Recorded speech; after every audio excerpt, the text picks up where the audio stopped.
እግዚአብሔር እንኳን ለቤት አበቃ። እግዚአብሔር እንኳን ለቤት አበቃ። ጆን ዳንኤል ደስ ብሎ አንተም ሳትሆን ሌሎችም አብራችሁ በነጻ ተለቀቃላችሁ ስለተባለ በጣም ደስ ይላል።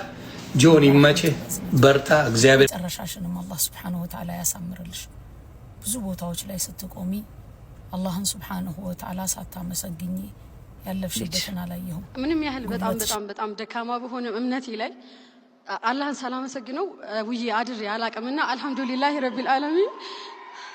ሂደት ላይ ሙፍቲ ሐጂ ዑመርን 9 ኮሚቴ በነበርንበት ጊዜ አንድነት ብለው ሙስሊሙ አንድ መሆን አለበት ብለው ሲለፉ ሲያከፏቸው የነበሩ ሶሻል ሚዲያ ላይ ሲጽፉባቸው ሰዎች ናቸው እኮ ዛሬ ሙፍቲ የኛን ሙፍቲ እያሉ አደባባይ ላይ ወጥቶ ሊናገሩ የሚፈልጉት። አንዳንድ ነገሮች እኮ አደባባይ ካወጣናቸው እርቃን ይቀራል። ወላሂ ወበረካቱሁ። ውድና የተከበራችሁ የዛድ ሚዲያ ቤተሰብ እንደምን አላችሁልኝ? እኔ ያለሁላችሁ ተመልሰናል። ውድ ቤተሰቦቼ ከረጅም ጊዜ መጥፋት በኋላ እንግዲህ ተመልሰን ተገናኝተናል። ውድ ቤተሰቦቼ ያው በእርግጥ የጠፋሁበት ምክንያት የታወቀ ነው። መጀመሪያ ላይ ለመድረሳ ነበረ። መድረሳ ለማስጨረስ ያው ግዴታ በቦታው ተገኝቼ መሆን አለበት፣ ፊኒሺንጉ ምናምን መታየት አለበት በሚል ነበረ ወደዛ ሄድኩት። እንደ አጋጣሚ ሆኖ ፋዘርን ያማቸው ነበረ ግን ኢናይል አልነበረም። እንግዲህ ትንሽ ስጠናባቸው ግዴታ ከኔ ጋር አዲስ አበባ ሄዶ መታከም አለባቸው ብዬ ደግሞ እሳቸውን ይዣቸው ወደ አዲስ አበባ መጣሁ ምናምን እሳቸውን እያሳከምኳቸው እያስታመምኳቸው እንደገና ደግሞ እንግዲህ ኺድማ ላይ ነኝ ማለት ነው። ለዛ ነው የጠፋሁት። በእርግጥ መጀመሪያ ላይ የጠፋሁት ለመድረሳ ቢሆንም ነገር ግን መድረሳው ፊኒሺንጉ ኢናይል ጊዜ አልወሰደብኝም። ያው ለኔ ረጅም ነው። ለኔ አመትን ያህል የቆየውባችሁ እየመሰለኝ ነውና አልহামዱሊላህ በሰላም ተመልሻለሁ። ያው አልহামዱሊላህ የተለያዩ ፕሮግራሞች ነበሩን። የመድረሳ ምርቃት ላይ የተለያዩ ፕሮግራሞች ነበሩን። የተለያዩ ቪዲዮዎች ተቀርጸዋል። ነገር ግን ማን ኤዲት አድርጎ ይልቀቅላችሁ? አሁን ኢንሻአላህ ጀምሬዋለሁ። ሰሞኑ ይለቀቃል ብዬ አስባለሁ። ኢንሻአላህ እንዳላህ ፍቃድ ምን ለቀቅላችሁ ይሆናል። አንዳንዶቻችሁ ፎቶ ብቻ ነው እንዴ ለምንድነው ቪዲዮ ያልቀረጻችሁት ወይ ደግሞ ለምንድነው ቪዲዮን ያለቀቃችሁልን እያላችሁኝ ትገኛላችሁ። ይለቀቅላችኋል ቪዲዮ ሰሞኑ ኢንሻአላህ ኤዲት እየተደረገ ነው። አሁን ጀምሬያለሁ። ትንሽ ረፍት ሳገኝ ያው እያረኩ ነው ኤዲቱን። ኢንሻአላህ ሰሞኑ ይለቀቅላችኋል ብዬ አስባለሁ። ለማንኛውም ጠብቁን። ይገርማችኋል የተለያዩ ቪዲዮዎችን ይዤላችሁ ተከስቻለሁ። ሰሞኑ የነበሩትን ማለት ነው። እኔ በጠፋሁበት መነጋገሪያ የነበሩ ቪዲዮዎችን ይዤላችሁ ተከስቻለሁ። ሪያክት የምናደርግ ይሆናል። ገርማችኋል ብዙ ነገር ነው ያመለጠን እየተባለ ነው። እንግዲህ የኢትዮጵያ ቲክታክ ክሬቲቭ አዋርድም ነበረ። እሱ ላይ ሀፕን ያደረጉ ብዙ የተለያዩ ነገሮች ነበሩ አሉ። እሱንም እስቲ በጥቂቱ የምናነሳ ይሆናል። ማለት ከሙስሊሞች አንጻር እንዴት ነበር የሚለውን የምናነሳ ይሆናል። በተለይ እዛ ላይ ዩቲ ናስር የተናገረችው ነገር በጣም መነጋገሪያ ሆኖ ነበረ። እስቲ ከማለስ ምን ይላል የሚለውን ደግሞ በዚህ ቪዲዮ የምንመለከት ይሆናል፣ የምናሳያቸው ይሆናል። በሌላ በኩል ደግሞ ኡስታዝ አቡኪ ገራሚ የሆነ ቃለ ምልልስ አድርጎ ነበረ ከነጃሺ ቲቪ ጋር። እሱንም የምንመለከት ይሆናል። ውድ ቤተሰቦቼ አንዳንድ ሰዎችን ወጋ ያደረገበት ኢንተርቪው ነው የምንመለከት ይሆናል። በሌላ በኩልም ደግሞ ቲክቶከሩ ጆን ዳንኤል ሰሞኑ እንደተለቀቀ እንደተፈታ ከሱ ጋር የነበሩትም እንደተፈቱ እየተነገረ ነው የሚገኘው የምንመለከት ይሆናል። ከሱ ጋር በተያያዘ ዮናስ ሙሉኔ ምን አለ የሚለውንም ያው ዮናስ ሙሉኔ ከዚህ በፊትም በጉዳይ ውስጥ ስለነበረበት በዚህ ቪዲዮ የሱም ነገር መነሳት ስላለበት እናነሳዋለን ማለት ነው። ቪዲዮን ሪያክት የምናደርግ ይሆናል። ውድ ቤተሰቦች እስቲ ቪዲዮን በላይክ ጀምሩት፣ እንደዛውም ሰብስክራይብ አድርጉት። እንግዲህ ቀዝቀዝ ብሏል፣ ቤት በጣም ቀዝቀዝ ብሏልና እናንተ አድምቁት፣ ሞቅ አድርጉት በላይክ እና እንደዛውም በኮሜንቶች ማለት ነው። ወደ ቪዲዮአችን እንሂድ።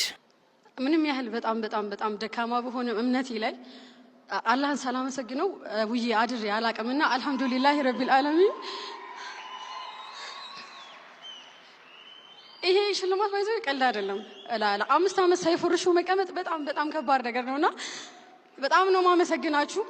ለ5 ዓመት ታማኝ ፎሎወሮቼ እጅግ በጣም ነው ማመሰግናችሁ። አላህ ያክብርልኝ። በጣም ነው ማመሰግነው። በጣም እናመሰግናለን ዩቲናስ። ለ5 ዓመታት ታማኝ ፎሎወርሶቼ በጣም ነው ማመሰግናችሁ። እነዚህ ለ5 ዓመት ታማኝ የተባሉት ፎሎወርሶቿ ምን አይነት ናቸው? ምን አይነት ሰዎች ናቸው? እንደው ለሷ ምንድነው ያበረከቱላት ወይ ደግሞ ምንድነው የሰጧት?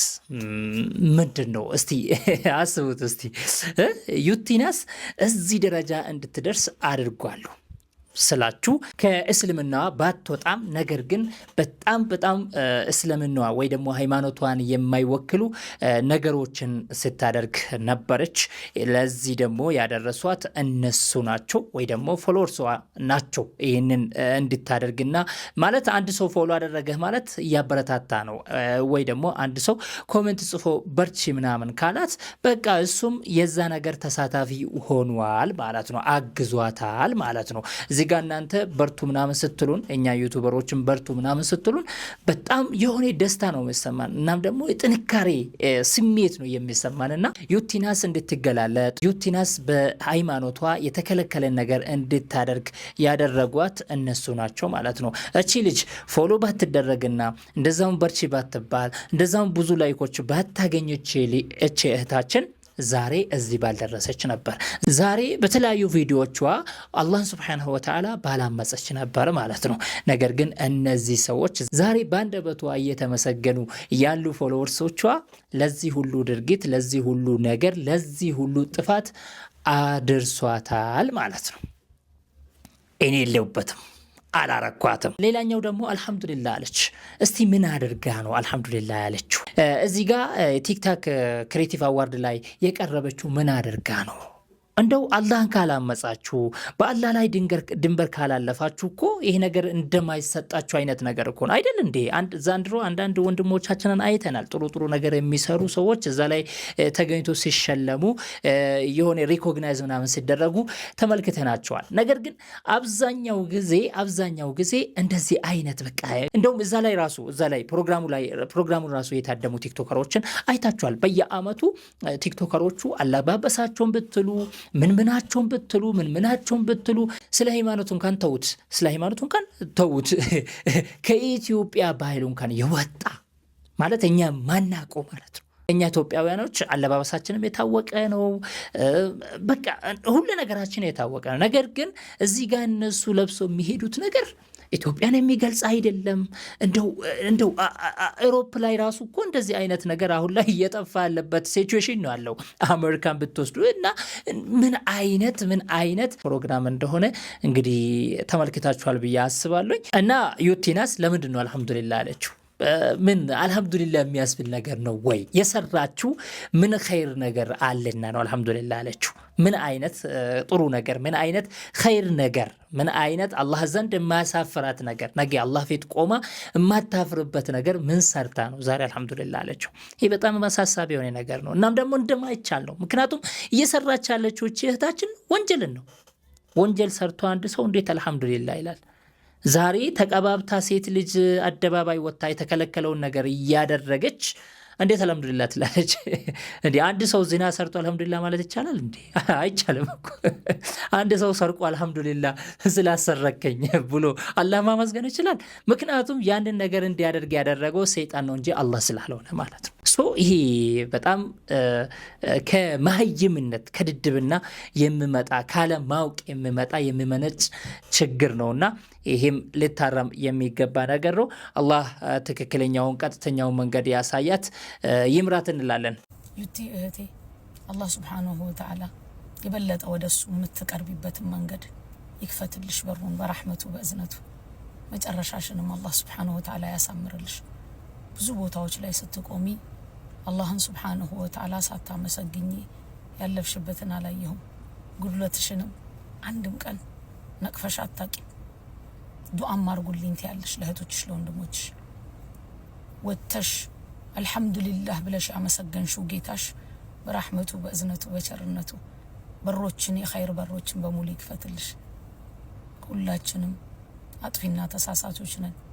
እኛ ነብዩ አለይሂ ሰላቱ ሰላም እንዳሉት ኩሉ ኢብኑ አደም ኸጣእ ወኸይሩ ኸጣኡን ተዋቡን ያሉት፣ ከነዛ ምርጥ የሚባለው ተመላሹ ነው ያሉት። ከነዛ ከምርጦቹ ይመዝግብሽ አንቺንም እኛንም ይመዝግበን። برحمته بأذنته الله سبحانه وتعالى ስለወድሻለሁ እህቴ እንግዲህ እቺ ልጅ እዛ መድረክ ላይ ወጣ አልহামዱሊላህ ስላለች ብቻ አሲያ በዚህ ልክ ከፍ እያደረገቻት ትገኛለች። እንደው እኔ አሲያ ከዚህ በፊት ስትመክራት እንደዚህ ይሄ ጥሩ ነገር አይደለም እንደዛ ወንድ መስላ ምናምን ስትሰራ ምናምን እህታችን አሲያ አንድም ቀን ስትመክራት አላየኋትም። ጥሩ ነው፣ ለማንኛውም ጥሩ ነው።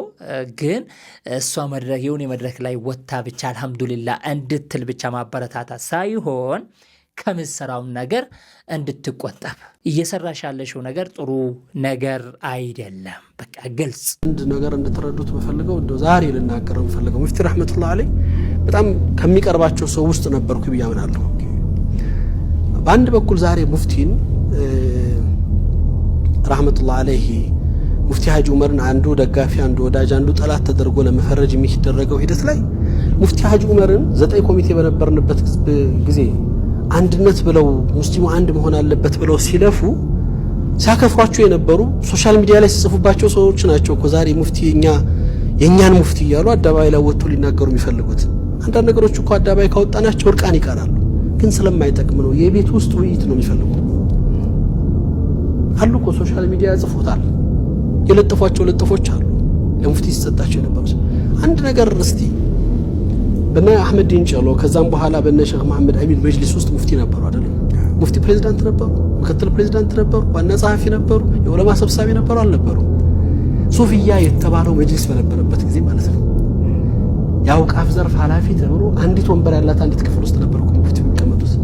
9 ኮሚቴ ሲመጣ እኛ ነን ሙፍቲ ነው የሁሉም አባት መሆን አለባቸው ብለን እኔ ነኝ ሙባዲር ሆኜ ጠቅላይ ሚኒስትሩ በሐያት አለ እኔ ነገረኝ ኡስታዝ አቡበከር ነው እርሶ እኔ ምን ፈልጌ ነው አንተ ነህ ሙፍቲው መምጣት መምራት አለባቸው ብለህ ያልከው ጠላት ተደርጎ የሚሳለው ሌላ ወገን ነው። ይሄ እኮ በማናቅ ላይ ነው የምትጫወተው። እንደዚህ ሙስተሂል አባት መሪ ናቸው ሊከበሩ ይገባቸዋል። እኔና ሙፍቲ በነበረው ነገር ላይ አቂዳ ጉዳይ አይደለም አጀንዳ የነበረው የጋራ የሆነ ቤት በመመስረት ሂደት ውስጥ ሊመራ የሚገባ ዑለማ ከመሆኑ አንፃር ሁሉንም ሊያቅፍ የሚችል አሚር አባት ይፈጠር። እዚህ ሙፍቲ እዚህ ዶክተር ጀላን የጋራ አባቱ ናችሁ ማውን አስተካክሉ አርሙ የጋራ ቤት ፍጠሩና ማህበረሰቡን አስተካክሉ ብለን ኃላፊነት የሰጠነው ቆየ ነው። ያ የጣላቸውን አካል ነው እኮ መተናንስተን የሚመሩት እሳቸው ናቸው ብለን እኛ ከቤት ያስቀመጥነው። ታዲያ መወቀስ ያለበት ማን ነው? ስለየትኛው ልዩነት ማክበር ስለየትኛው አንድነት አለመፈለግ ነው የሚነገረው? ማን ነው አንድነትን የፈለገው? ማን ነው አንድነትን የገፋው? ማሳያዎች ናቸው። ሁሉ ነገር ዝርዝር ከገባባቸው እኔ እናንተ ቤት ዘግተን ልናወራቸው የሚገባ ጉዳዮች ሚዲያ ላይ አይደለም እንደ ህዝብ ሊሰማቸው የማይገቡ በጣም ብዙ ጉዳዮች ይኖሩናል። ምክንያቱም ስለማይጠቅሙ የሚጠቅሙት ቤት ውስጥ ሆነው ተዘግተው ስንወያይባቸውና ስናርማቸው ብቻ ስለሆነ የሚጠቅሙት ካልሆነ በስተቀርና አንድነቱን የማይፈልገው የለም። መጅልሱ አሁንም ቁመናው ከመቼው የሚበለጠ የጋራ ቤት እንዲኖር ከልዩነት የጸዳ በአንድነት ሙስሊም ማህበረሰብ ሁሉም ቤት ነው የሚጠቀሙ የሚሆነው ተቋም እንዲሆን እኔ ፍላጎቴ ነው። እኔ አንድ መዝሀብ የሚመራበት መጅሊስ ይወክለኛል ብዬ አላምንም። እኔ ነኝ ቅድሚያ የምቃወመው። ትናንትና ስታገልም የሆነ ቡድን ለማንገስ አልታገልኩም። የሆነ መዝሀብ እንዲመጣም አልሰራሁም። ሁሉም ሙስሊም የኔ ነው የሚለው የጋራ ቤቱ እንዲፈጠር ነው ምኞቴም። ትናንትናም ዛሬም አሁንም የምታገለው። ሰምታችኋል? አዳሜ ሰምቷል? እንግዲህ በጣም ገራሚ የሆነ ቃለ ምልልስ ኢንተርቪው ነበረ ኡስታዝ አቡኪ ያደረገው ማለት ነው። በጣም ደስ የሚል ነገር ነው። እናም ደግሞ እዛ ላይ ወጋ ያደረገው ነገር እውነታውን የገለጸበት መንገድም በጣም የሚደነቅ ነገር ነው። በጣም እኔ በጣም ገብቶኛል። እንግዲህ ከሙፍቲ ህልፈት በኋላ በጣም ብዙ ዘመቻዎች ተከፍቶብን እንደነበረ ሁላችሁም ታውቃላችሁ። እኛን ጠላት ለማድረግ እኛን የሙፍቲ ጠላት እንደዛው ከሙፍቲ ጋር ላሉት ለሙፍቲ ወዳጆች ጠላት ተደርገን እንግዲህ በጣም ብዙዎች በዛ መልኩ ሲስሉን ነበረ። ተመልክታችኋል፣ አይተናል። እኛም እሱን ነገር ለመከላከል በጣም ብዙ ቪዲዮዎችን ስንሰራ ነበረ፣ ስንጥር ነበረ። አይደለንም፣ ነገር ግን እኛ ከሙፍቲ ጋር ያለን ልዩነት ይሄ ነው ብለን ስንናገር ነበር። ለካ እነዛ የሙፍቲ ወዳጅ መስሎ ዛሬ ላይ ቁጭ ያሉት ትላንትና የሙፍቲ ጠላት የነበሩት ናቸው። እነሱ ሙፍቲን ስጥሏቸው እነ ኡስታዝ አቡኪ እና አህመዲን ጀበል አሁን የሳቸው ጣላት ተደርጎ እየተሳሉ ያሉት ሰዎች ናቸው፣ ወንድሞቻችን ናቸው፣ ኡስታዞቻችን ናቸው። ሙፍቲን ከመሬት አንስቶ ቦታ ሰጥቷቸው ሙፍቲ የኛም የሁላችንም አባት ናቸው ብሎ ቦታ የሰጡት ወንበር የሰጡት እነዚህዎች ነበሩ። አያችሁ እንግዲህ አቡኪ በወቅቱ ታሞ ተኝቶ ነበረ። አላህ Subhanahu Wa Ta'ala አፊያ አድርጎት ያው ተነስቶ እንግዲህ እውነቱን እያወጣ ነው የሚገኘው ማለት ነውና ለጊዜው ውሸት ነግሶ ነበር። እንግዲህ በወቅቱ በጣም ጠላት ተደርገን ነበረ። እነሱ በቃ የሆነ ሪል የሙፍቲ ወዳጅ ምናምን መስሎ ሲቀርቡ ምናምን እውነት መስሎን ነበረ። ለካ እውነት ተደብቆ ነው ውሸት ነግሶ የነበረውና አሁን ላይ እንግዲህ እውነቱ እየተገለጠ ያለበት ሁኔታ ነው ያለውና ሁላችንም አላህ Subhanahu Wa Ta'ala ከመዋሸት ከውሸት ሁሉ ይጠብቀን፣ እውነት ላይ ቆሞ ለእውነት የሚቆሙ ያደርገን እያልኳችሁ ወደ ሌላኛው ቪዲዮአችን ልሰዳችሁ። እግዚአብሔር እንኳን ለቤት አበቃ ጆን ዳንኤል ደስ ብሎ አንተም ሳትሆን ሌሎችም አብራችሁ በነጻ ተለቀቃላችሁ ስለተባለ በጣም ደስ ይላል። ጆን ይመችህ፣ በርታ፣ እግዚአብሔር ካንተ ጋር ይሁን። ብዙ የሚወዱ የሚያከብሩ አድናቂዎች አሉ። ሆፕፉሊ ነገሮች ይሳካሉ። በአንተ በጣም የተወቀሱ የዛኔ ምን ነው ባልገባው ብዬ የተጸጸትኩበት ቀን ነው። ፈጣሪ በሚያውቀው እንዴት ተጎትኩቼ እንደገባው ማንም ያውቃል። ግን የኔን ስም ማጥፋት ስራቸው ስለሆነ ምንም ማድረግ አይቻልም። ለማንኛውም ጆን እግዚአብሔር እንኳን ለቤት አበቃ። እግዚአብሔር ይጠብቅ፣ በርታ፣ ብዙ ስራ ይጠብቃል። ወንድምና እህቶቼ እንደዚህ አይነት ሰዎችም አሉ ለማለት ነው ይህንን ቪዲዮ ያመጣሁት። የሆነ ስትጎዱ ስትወድቁም የሚያጨበጭብ ስትነሱም ስትድኑም የሚያጨበጭብ ሰዎች አሉ። በጣም በሚገርም ሁኔታ እንደዚህ አይነት ሰው አለ። እንግዲህ እዛኔ ጆን ዳንኤል ላይቭ ላይ ገብቶ ገስት ላይ ገብቶ እስቲ እናያለን የሚያስርህን እስቲ እናያለን። እንደውም እነ ጆን ዳንኤል እንድታሰሩ ያደረገው እሱ ይመስለኛል፣ ወይ ደግሞ የሱ ንግግር የሱ ዛቻ ምናምን ይመስለኛል። እስቲ እናያለን እስቲ የሚመጣውን ነገር እናያለን እስቲ የሚያስርህን እናያለን። ሁላችሁም ቪዲዮን ያያችሁት ታስታውሱታላችሁና እንደዛ ብሎ እነ ጆን ዳንኤልን ወደ እስር ቤት የከተተ ሰው በጣም በሚገርም ሁኔታ ከዛ በኋላም ራሱ ስሙ ምናምን ስነሳ እንኳንም ታሰሩ ያጠፋ ይታሰራል ሲጀምር መታሰር አለበት ምናምን ብሎም ደግሞ እንደገና እነ ጆን ዳንኤል ላይ በዚህ መልኩ ሲናገር የነበረ ዛሬ ደግሞ ጆን ዳንኤል ሲፈታ እንግዲህ ዮናስ ሙሉነን 3 ቦታ ላይ አይተናል።